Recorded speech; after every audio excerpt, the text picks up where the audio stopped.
C'est une petite famille qui vit à Moscou, à 40 km du centre. Andrei et Tania, 2 enfants. Nous les avons accompagnés faire leurs courses pour voir si les sanctions économiques ont un impact en rayon. Il y a quelque chose qui manque? Au contraire, je ne sais même pas quel kéfir choisir. Pour repérer ce qui a changé, il faut avoir l'œil. Même le coca, un temps disparu, est revenu par l'Ouzbékistan. Actimel est remplacé par Actimuno et son voisin Activia par Actibio. Et le chocolat en poudre Nesquik par Krutka. Ce qui saute aux yeux, en revanche, c'est la hausse des prix. Les prix ont augmenté.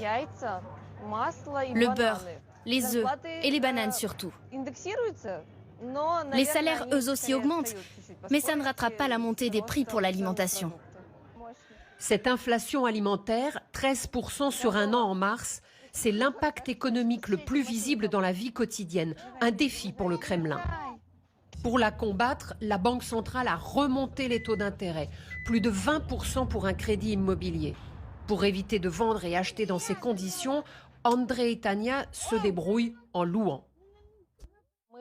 On a mis notre appartement en location et on en a loué un autre pour le même prix, plus près de l'école, parce qu'on habitait assez loin et on en avait marre des trajets, surtout l'hiver. Pour des centaines de milliers de familles en Russie, les problèmes sont d'un autre ordre. Ils ont un proche au front, comme Oksana, dont le mari est parti il y a 3 ans par conviction. Sur le plan économique, pas de problème, les salaires sont élevés pour encourager les vocations et les familles sont soutenues. La formation, les repas à l'école, c'est gratuit pour les enfants des participants à l'opération militaire. Il y a des quotas pour entrer à la fac, les sanatoriums, tout ça c'est gratuit. Tout de même, Oksana nous confie que sa vie et celle de ses 3 enfants dans la région de Ryazan a complètement changé. Les plus longues périodes sans nouvelles, c'est 2 semaines. Mais pendant ce temps-là, c'est effrayant, tu imagines tout. Jamais rien de bien.